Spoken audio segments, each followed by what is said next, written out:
Bonjour à toutes et à tous, ravi de vous retrouver pour un nouveau numéro de Tribune Mayol, votre émission dédiée à l'actualité du RCT. Avec moi pour cette émission Thierry Louvet. Thierry, bonjour. Ouais, bonjour. Et Michel Perrier. Michel, bonjour. Bonjour Nance. On va avoir la lourde tâche de revenir sur ce match frustrant, il faut bien le dire, cette défaite frustrante des Toulonnais. C'était hier soir du côté de La Rochelle. On va analyser en profondeur cette rencontre où il y a quand même beaucoup de positifs à en sortir. Et puis on va évidemment évoquer la réception de Lyon, ce sera dans 15 jours au Stade Mayol. Tribune Mayol, ça commence maintenant.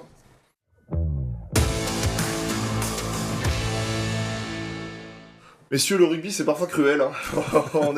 Toulon avait ce point jusqu'à la 80e minute et des brouettes. Bon, le plan était presque parfait, ça n'a pas suffi malheureusement, Thierry. Oui, ça n'a pas suffi par rapport au résultat, mais après, je crois que de ce qui a été fait sur le terrain et de ce qu'ils nous ont montré, je crois qu'on peut être quand même satisfait de ce match, même si effectivement, de perdre ce point-là à la fin, c'est rageant, mais je crois que les garçons n'ont pas à rougir de ce match, au contraire, je pense qu'on peut se servir aussi pour plus tard, et ça peut être que du positif.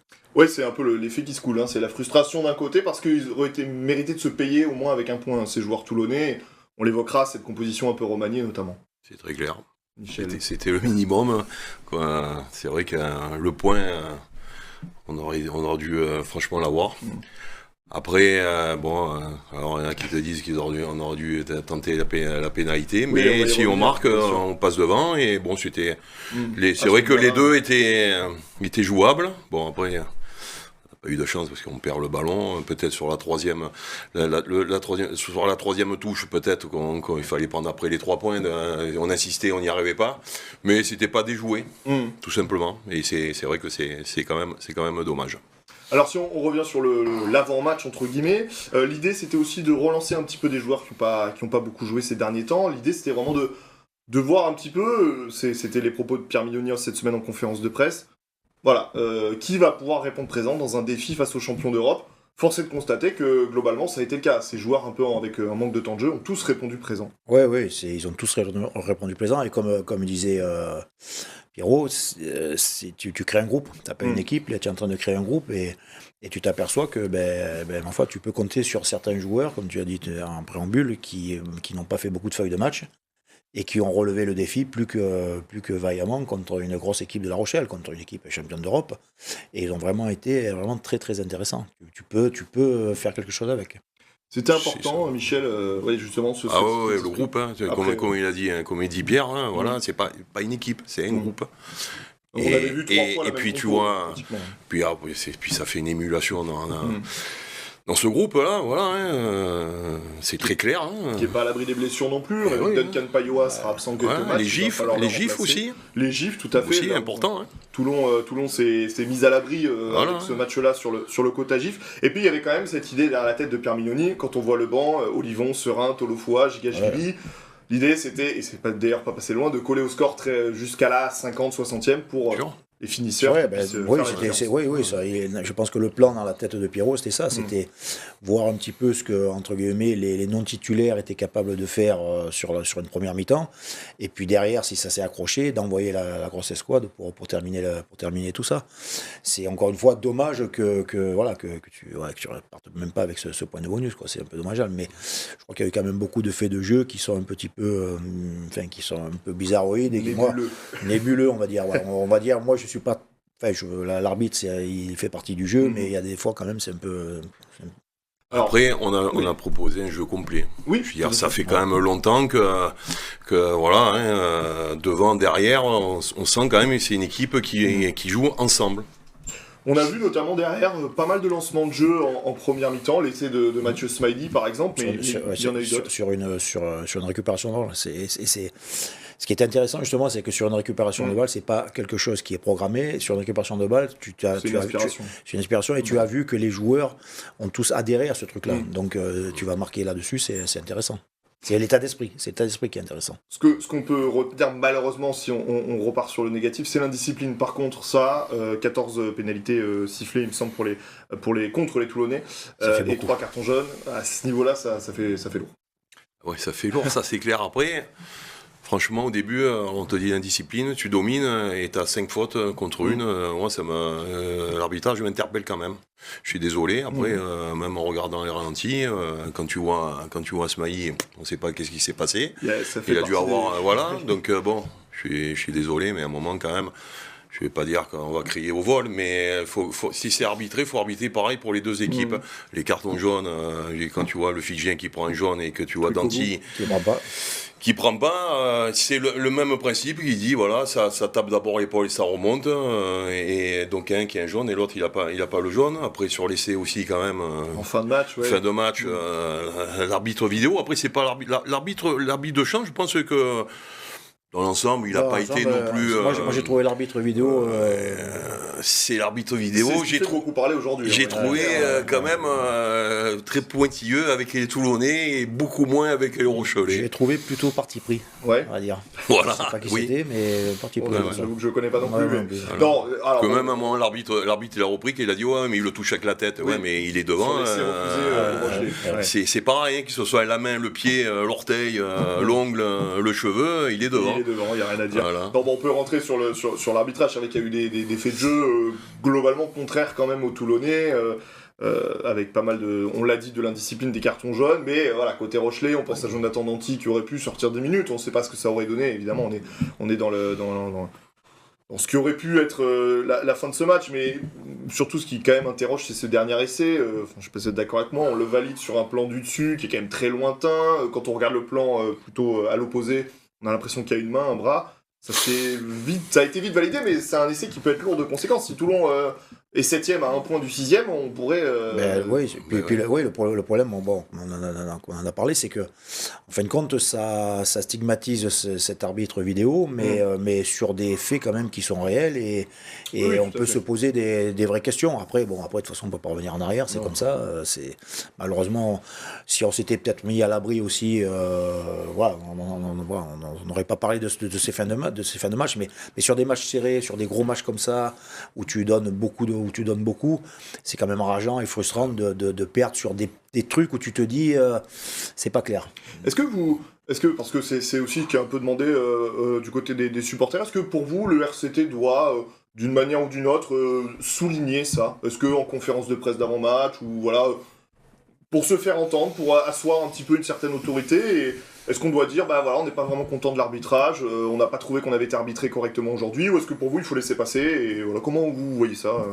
Non, il faut le signaler, et puis bon... Je crois pas que ça a été fait en conf de presse d'avant-match. Je sais pas. D'après-match, ça n'a pas été fait, mais est-ce que pour vous, après, peut-être que Pierrot, il n'a pas envie non plus de rentrer dans des débats qui... Bon, nous, on en parle, parce qu'on est là autour du truc, mais après, peut-être que si tu as peut-être autre chose à visionner et à parler que ces trucs-là, mais je pense que dans le groupe et au sein de voilà, je pense qu'ils ont certainement un peu s'en servir aussi, parce que c'est aussi une arme aussi, ça peut être aussi une arme en disant les gars, on s'aperçoit qu'on n'est pas arbitré comme tout le monde, et ça fait partie aussi de un peu entre guillemets de la légende de Toulon. C'est vrai que non, mais c'est alors autant au départ, moi quand j'ai joué c'était une vérité.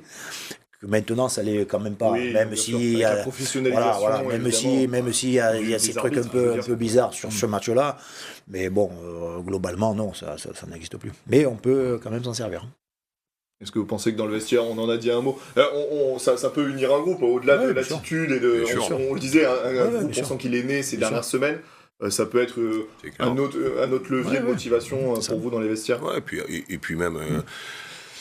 Des fautes, il y en a eu quand même. Oui, voilà. Bien sûr. Ça, c'est aussi. Mais, parce qu'il y a eu beaucoup d'engagement. Voilà, c'est bien, parce que c'est vrai que contre Toulouse, au niveau des rucks, on avait souffert, que là, on a été performant, et peut-être un peu trop, parce que voilà, on a été pénalisé, mais après, c'est mieux. C'est clair, il vaut mieux avoir du sang que pas en avoir. Je veux dire, calmer quelqu'un qui a du sang, c'est plus facile qu'un agneau devenir un lion. Voilà, c'est pas possible. Et j'imagine c'est bien. Ça vous a satisfait cet engagement retrouvé. Vous soulignez Toulouse, on l'avait dit la semaine dernière, Toulon a été un peu bouffé, hein, clairement, dans le jeu au sol. Complètement. Ça a été beaucoup moins le cas face à une très belle équipe de La Rochelle. Mais là, ça n'a pas été le cas du tout. Et là où on a été, moi j'ai adoré, comme je pense quasiment tous les Toulonnais, c'est cet engagement et ce mort de faim sur chaque bonhomme, sur chaque ruck, t'es allé les perturber. Oui, de suite. Tu montais à 2000 à l'heure, et puis surtout un truc qui est très important et qui a fait qu'ils n'ont pas pu avancer, c'est que tu les cisailles aux jambes, quoi. Même les Skelton, et ils ont avancé que lorsque quelquefois tu t'es mis à les prendre en haut. Voir les coffrets. Voir les coffrets, non, il faut pas les coffrer. Il faut laisser ces gens-là, il faut pas les coffrer, il faut les prendre, il faut leur cisailler les jambes. Et quand on l'a fait, ils n'ont pas fait un mètre. Alors je vous propose qu'on marque une courte pause, mais on revient et on continue de débriefer cette rencontre contre La Rochelle.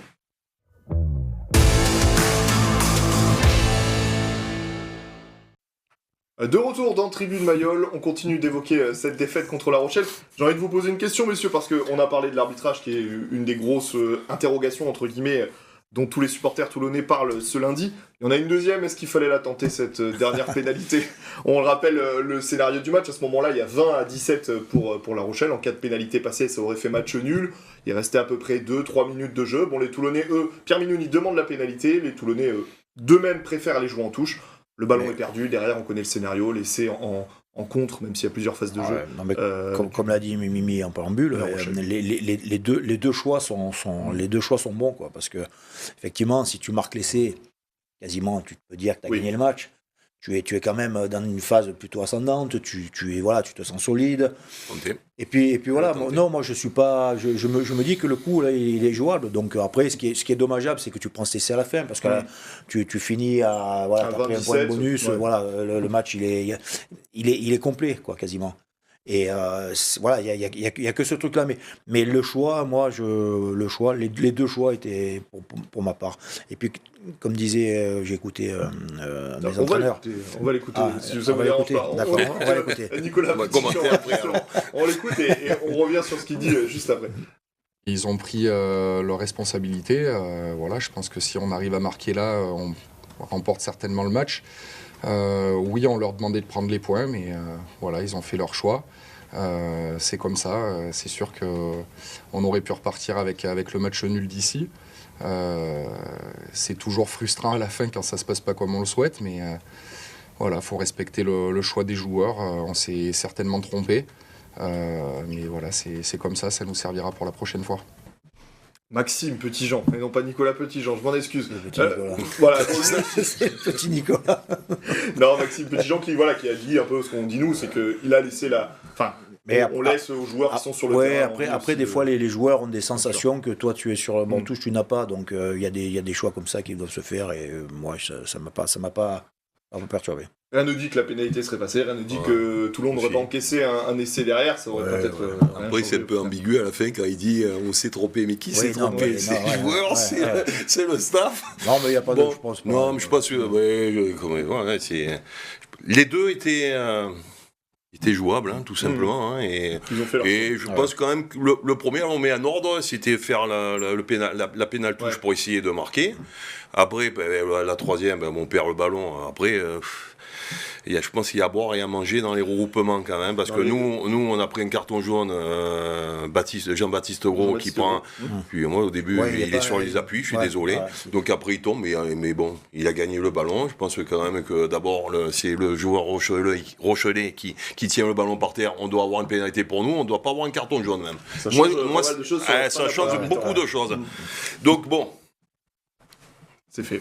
C'est comme ça. Mais voilà, il fallait en ordre, c'était faire la pénale touche. Et puis après, il y a un moment, si tu n'y arrives pas, tu fais au pied, tu essaies de l'égaliser. Toulon n'avait pas en plus Melvin Jaminet, même si Paolo Garbisi est un bon joueur au pied, c'est pas non plus peut-être la précision de Melvin Jaminet. On est excentré à ce moment-là, peut-être qu'il se pas senti aussi à la 68e. Je sais pas si c'est ça, non. Je pense qu'eux se sont sentis plutôt de marquer. D'aller marquer. Et c'est plutôt ça. Voilà, ils sont plutôt sentis de gagner le match. Si on revient sur le positif aussi, et ça je sais que ça vous fera plaisir à tous les deux messieurs, c'est cette jeunesse toulonnaise. On a encore vu beaucoup de jeunes toulonnais, et notamment Mathias Salagahu, qui a inauguré son premier match en tant que capitaine à 22 ans. Ça vous a fait plaisir, j'imagine, un jeune formé. Oui, puis en plus, il prend une autre dimension, c'est très clair.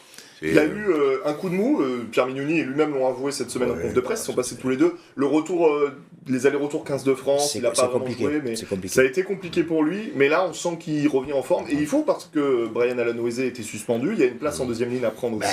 Il y a une place, puis il a tout le potentiel pour faire partie des deuxièmes lignes titulaires. Donc non, il est vraiment très très intéressant.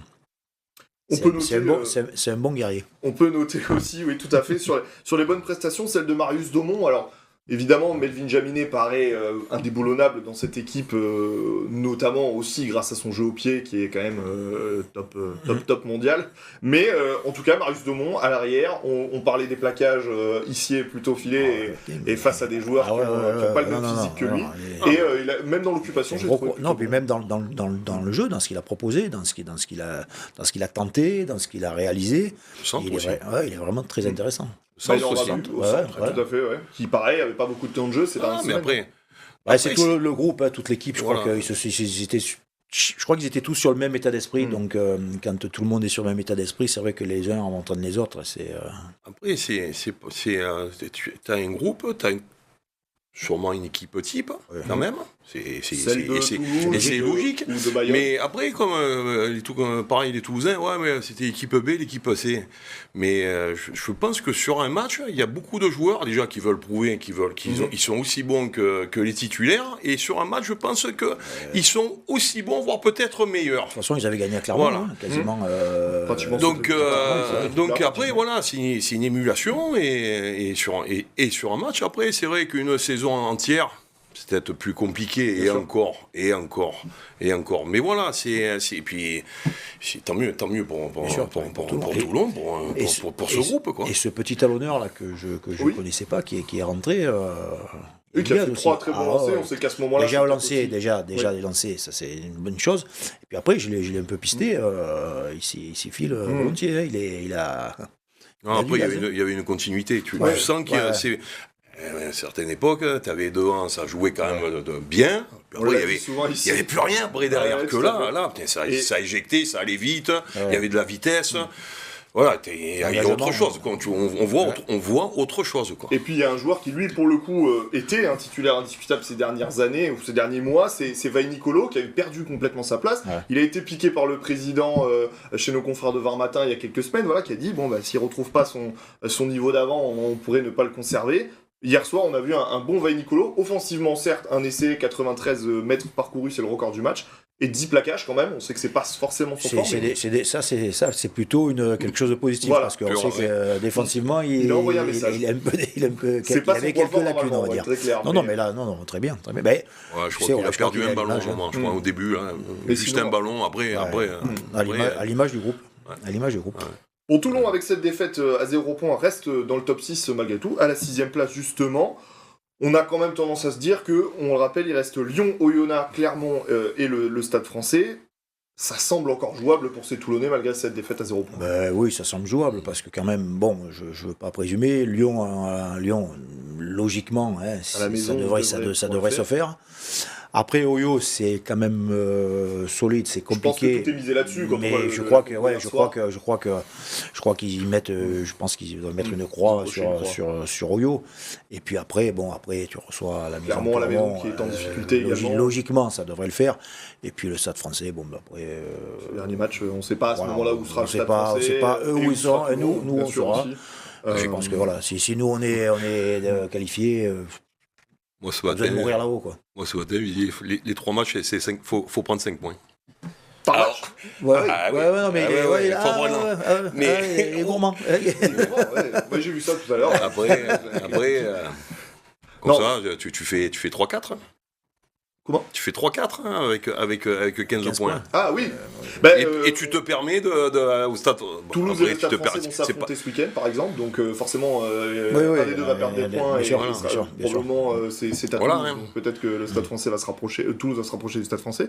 Il y a aussi cette possibilité de finir dans le top 2, mais déjà 3-4 serait bien parce que ça voudrait dire un quart de finale à la maison. Pour moi. Dans les 6, c'est très bien. Aussi. Dans les 6, c'est très bien. Mais ne mettons pas la charrue avant les bœufs. Dans les 6, tu es bien. Je sais pas si vous partagez mon avis, on va conclure là-dessus, mais le top 6 actuel, je sais pas si vous l'avez en tête, donc on a Stade Français, Toulouse, Racing, Bordeaux, La Rochelle, Toulon. Ouais. Je pense que ce sera, à mon avis, le top 6 en fin de saison. Avec le respect que j'ai pour les Perpignanais qui font une excellente saison. Non, mais je pense qu'à un moment, ils vont ni Castres, ni Pau. Donc maintenant, je dis pas que ce sera dans cet ordre-là, mais pour moi, je sais pas si vous êtes d'accord, je pense que ce sera ce top 6. Ouais, je pense. Parce que hier, La Rochelle, ce qu'ils ont montré, je pense que La Rochelle est quand même en danger. Ils ont un gros calendrier, les Rochelais. Franchement, c'est pas une équipe, c'est pas l'équipe de La Rochelle de l'année dernière. Non, de toute façon, depuis. Je pense que ça peut être celle qui est en danger dans le top 6 la finale du top 14 a laissé des traces. Et pourquoi pas ces Perpignanais qui sont quand même ultra valeureux, plus que ça, parce que c'est un réducteur de dire qu'ils sont valeureux, mais il y a du jeu. Il y a du jeu, et ils ont assuré largement leur maintien maintenant, et ils pourraient peut-être arriver à autre chose. Moi je suis Perpignanais, c'est sûr que je me mets rêver. Il n'y a pas de raison, vu ce qu'ils pratiquent tous les dimanches, non, il n'y a pas de raison, c'est sûr. Et en tout cas, quand on voit le calendrier des Toulonnais, qui est un des... Avec tout le respect qu'on a pour les équipes qui vont affronter les plus abordables même de ces équipes de top 6, on a quand même bon espoir que ces Toulonnais nous offrent un quart de finale à l'extérieur ou encore mieux au Stade Mayol, ce serait évidemment génial. Messieurs, merci beaucoup d'avoir été avec nous. Et nous, avant de se quitter, on regarde bien évidemment les résultats des autres clubs du département.